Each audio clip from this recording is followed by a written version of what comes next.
Hello दोस्तों, हाय, welcome to N academy. स्वागत है आप सबका मेरे साथ।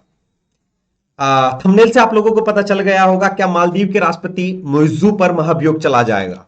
अभी कुछ समय पहले आप लोगों को यह पता चला था कि जो मुइज्जू हैं वो भारत के साथ उनके जो संबंध है वो इतने बेहतर हमें नजर नहीं आए थे।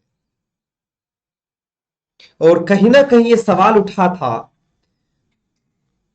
कि भारत के साथ इन्होंने जिस तरीके से संबंधों को खराब किया, क्या भविष्य में मालदीव भारत का बेहतर अलाइज बन पाएगा। क्या मुइज्जो के द्वारा इलेक्शन में जो कैंपेन चलाया गया था, क्या वो एक सही दिशा की तरफ बढ़ रहा है। अब ये बहुत बड़े सवाल हमारे सामने थे। हालांकि इसमें बाद में कुछ होता, भारत के साथ संबंध बाद में बेहतर होते, उससे पहले खुद इनकी कुर्सी, खुद इनका जो राष्ट्रपति का पद वो खतरे में आ गया। अर्थात इन पर महाभियोग चलने के चांस मैक्सिमम हमें नजर आ रहे हैं। मैक्सिमम चांस है कि इनके ऊपर महाभियोग लगाया जाए। क्या कहानी है, उस कहानी को जानेंगे। कुछ नंबर्स के बारे में बात करेंगे, महाभियोग कैसे चलाया जाता है, कितने वोटिंग की आवश्यकता होती है, कुछ चीजों को जानेंगे और इसका इंपैक्ट भारत पर क्या पड़ेगा उसके बारे में भी हम बात करेंगे इसी वीडियो में। तो अपनी क्लास को शेयर जरूर कर दें, इस छोटे से इवेंट को अपने दोस्तों के बारे में बता दें, ताकि सबके सब लोग इस इवेंट को ज्वाइन कर सके और जो अंतरराष्ट्रीय स्तर पर हमारे पड़ोसी राज्यों की जो राजनीति वाला पहलू है उसे हम यहां पर समझ सके। क्या कहानी है, कहानी को जानने से पहले अन अकेडमी दूसरे प्लेटफॉर्म से कहां पर बेहतर है, क्या आपको देता है प्रीलिम्स जीएस कोर्स फी देने पर दूसरे प्लेटफॉर्म पर और यहां पर भी।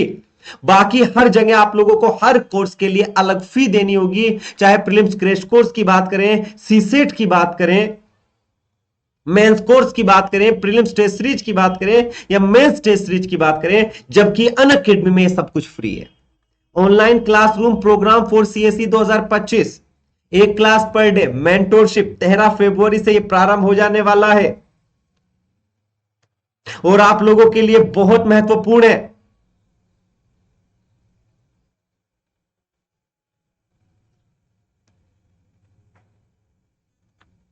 बेस्ट एजुकेटर इंग्लिश माध्यम का कंप्लीट बैच और वहीं लक्ष्य बैच आईएएस 2025 के लिए प्री और मेंस की कंप्लीट तैयारी, कंप्लीट स्टडी मटेरियल, मेंटोरशिप, ये सब चीजें आप लोगों को यहां पर दिखाई देती है, जहां से आप अपनी चीजों को शुरू कर सकते हैं। और मेरा कोड शबलू आप लोगों को इन सब चीजों पर डिस्काउंट भी दिलाएगा।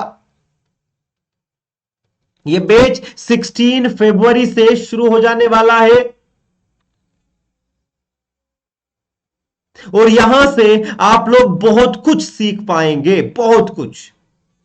तो अपनी चीजों को बेहतर करने के लिए आगे बढ़ें, इस बैच में एनरोल करें। मेरा कोड शबलू मौजूद है, ऑप्शनल भी आपके पास मौजूद है और प्रीलिम्स टेस्ट सीरीज जो बच्चे चाहते हैं कि सर प्रीलिम्स की टेस्ट सीरीज हम ले लें, तो 2999 रुपए में ये अवेलेबल है और 4 तारीख से ये टेस्ट सीरीज आज से प्रारंभ हो जाने वाली है।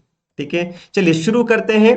देखिए, आमतौर पे अगर हम कहानी को समझने की कोशिश करें तो मालदीव के जो विपक्षी दल हैं उन्होंने ये बताया है कि उनके पास पर्याप्त मात्रा में हस्ताक्षर आ चुके हैं, पर्याप्त मात्रा में नंबर हैं और इसके माध्यम से वो महाभियोग की कार्यवाही को शुरू कर सकते हैं। ये आज हाल फिलहाल का इशू आप लोगों को न्यूज में नजर आता है। हालांकि सरकार इसके खिलाफ सुप्रीम कोर्ट गई है, सुप्रीम कोर्ट ने मामला दायर किया है कि क्या इस मामले में महाभियोग चलाने की अनुमति मिलनी चाहिए या महाभियोग चलाने की अनुमति नहीं मिलनी चाहिए। यह कहानी हमें समझनी है। इस कहानी को शुरू करने से पहले आप लोगों को पता होना चाहिए राष्ट्रपति मुइज्जू वर्तमान में हाल फिलहाल में चुने गए मालदीव के राष्ट्रपति हैं और मालदीव की संसद में सबसे बड़ी मुख्य विपक्षी पार्टी एमडीपी वो महाभियोग चलाने का प्रस्ताव ला रही है। हो सकता है कि मुइज्जू की सरकार गिर भी जाए, ये पॉसिबिलिटीज हैं। ऐसा बताया भी जा रहा है कि चीनी समर्थक मुइज्जू के संबंध भारत के साथ खराब हो जाने पर जो भारत के प्रो वहां की पार्टी है उसने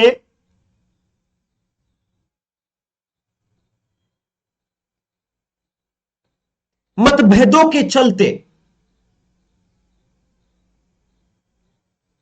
मुइज्जू के खिलाफ महाभियोग की प्रक्रिया को लॉन्च करने वाली है। संसद में उनके बाकायदा हंगामे चल रहे हैं।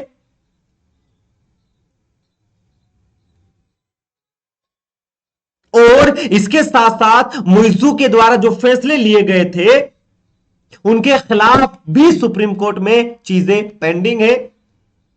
वहां की एक लोकल न्यूज के माध्यम से हमें यह पता चलता है, हमें यह नजर आता है कि मुइज्जू पिछले साल सुने थे और भारत के समर्थित उम्मीदवार इब्राहिम मोहम्मद सोली को हराया था। इन्होंने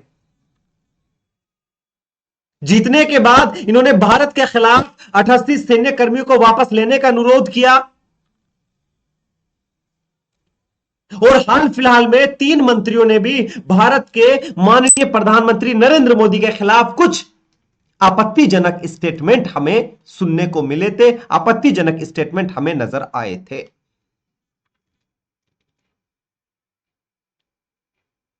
अब कहानी कहां से शुरू होती है? नवंबर में 7 सांसदों ने जो मोहम्मद मुइज्जू की नेतृत्व वाली सरकार थी वहां पर पद लेने से सरकार से इस्तीफा, संसद से इस्तीफा दे दिया था और कुल मिलाकर 7 सीट खाली हो गई थी। वहां के चुनाव आयोग ने कहा कि अभी 2024 में जनरल इलेक्शन होंगे तो हमें नए चुनाव कराने की आवश्यकता नहीं है, नए उपचुनाव कराना नहीं है। अब इस स्थिति का लाभ उठाते हुए जो विपक्षी पार्टी एमडीपी, उन्होंने अपने आप को बहुमत दिखाते हुए कुछ स्थायी आदेशों में संशोधन किए और उन संशोधनों के माध्यम से बताया कि अगर वो कुछ काम करना चाहते हैं तो उसमें रिक्त सीटों पर विचार नहीं किया जाएगा। तो 87 संसद की संख्या 80 रह गई और राष्ट्रपति मुइज्जू पर महाभियोग चलाने के लिए जो आवश्यक वोट थी वो 58 से घटकर 54 रह गई, यानी कि 54 सीटों पर उनके खिलाफ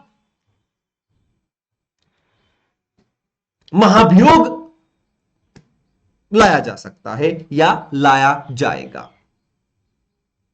कहावत क्या है कि देखिए, महाभियोग को पास कराने के लिए 2/3 बहुमत की आवश्यकता होती है और 80 सीटों का अगर हम 2/3 बहुमत देखें तो 54 सीट पर उनको हटाया जा सकता है। अब खेल क्या कहता है? एमडीपी और डेमोक्रेट्स के पास मिलाकर 56 सांसद हैं और एमडीपी के 43 सांसद और डेमोक्रेटिक के 13 सांसद इस बात पर राजी हैं, इस बात पर राजी हैं कि हम राष्ट्रपति मुइज्जू को हटाने के लिए तैयार हैं। खेल समझ में आ गया? तो जो वहां की विपक्षी पार्टी है उसके पास 43 सीट मौजूद है और डेमोक्रेट के साथ 13 सांसद, तो दोनों ने मिलकर इनके खिलाफ 56, जबकि 54 सीटों की आवश्यकता है महाभियोग चलाने के लिए, तो मोस्ट प्रोबेबली इनके खिलाफ महाभियोग चलने के चांस मौजूद है। और ये जो राजनीतिक उथल पुथल है ये बहुत लंबे समय से हमें देखने को मिली है। मालदीव की संसद में जो वहां की पार्टियां हैं, वहां विपक्षी पार्टियां आपस में भिड़ गई, कुछ और डिटेल हमें पता चलती है तो उसका भी हमें पता होना चाहिए कि वहां पर इस तरीके की चीजें चल रही है। अब सवाल यहां पर 2 चीजों का देखना है, क्या मुइज्जू के हटने से भारत को फायदा होगा? क्या मुइज्जू के हट जाने से भारत के पास कुछ लाभ वाली सिचुएशन होगी? यह बात बिल्कुल सच है। अगर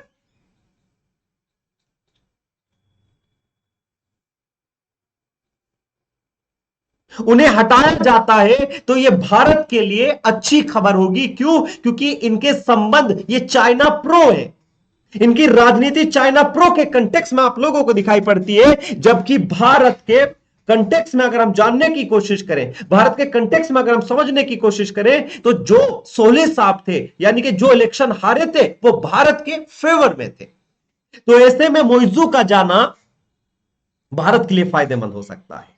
लेकिन इस प्रकार भारत के पड़ोसी राज्यों में जो राजनीतिक तौर पर उथल पुथल मची है, उस पर भारत की तरफ से नई दिल्ली से आधिकारिक बयान आया कि हम मालदीव के इस इंटरनल मैटर में किसी भी प्रकार का हस्तक्षेप नहीं चाहते हैं। ये अपोजिशन के लीडर हैं जो आप लोगों को यहां पर दिख रहे होंगे।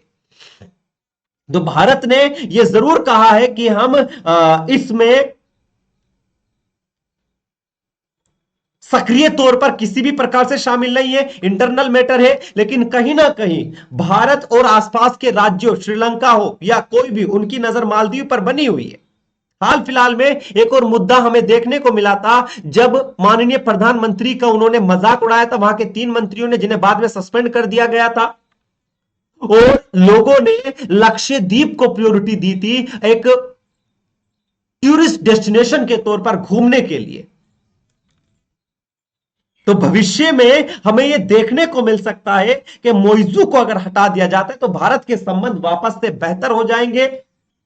और मालदीव हमारा हमेशा से बेहतर अलाई रहा है, कई मुद्दों पर हमें सपोर्ट किया है। हालांकि अब कुछ समय से, जब से मोइजू की सरकार चुनी गई थी, जब से मोइजू एज ए प्रेसिडेंट चुने गए थे, तो भारत के संबंधों में खटास आया था। और इनके खटास के साथ साथ श्रीलंका के साथ, नेपाल के साथ, भूटान के साथ, बहुत सारे देशों के साथ भारत के पड़ोसी राज्य होने के नाते संबंध बेहतर नहीं थे। लेकिन मोइजू के अगर महाभियोग पास हो जाता है, पास होने के चांस पूरे हैं, तो यह भारत की अंतरराष्ट्रीय राजनीति के लिए भी, फॉरेन पॉलिसी के लिए भी एक महत्वपूर्ण स्टेप होगा। भारत को इस पर भी कुछ ना कुछ आगे बढ़कर करना होगा। तो ये था कंप्लीट इंफॉर्मेशन जो मैंने आप लोगों को बता दिया। कितने नंबर की आवश्यकता है वो भी मैंने बता दिया। ये बेच बहुत महत्वपूर्ण है, लक्ष्य बेच। आप मेरा कोड शबलू यूज करेंगे तो आपको डिस्काउंट मिलेगा मेरा कोड यूज करने पर, और यहां से आप अपनी चीजों को शुरू कर सकते हैं, बेहतरीन तरीके से अपनी चीजों को लेकर चल सकते हैं। इसके लिए भी आपको आगे बढ़ना होगा। तो अपने सेशन को शेयर जरूर कर दीजिएगा। मैं इस सेशन को यहीं पर समाप्त करता हूं। आप लोग खुश रहें, मुस्कुराते रहें, अपना ख्याल रखें, बहुत अच्छे से चीजों को करने की कोशिश करें। Thank you so much. जय हिंद।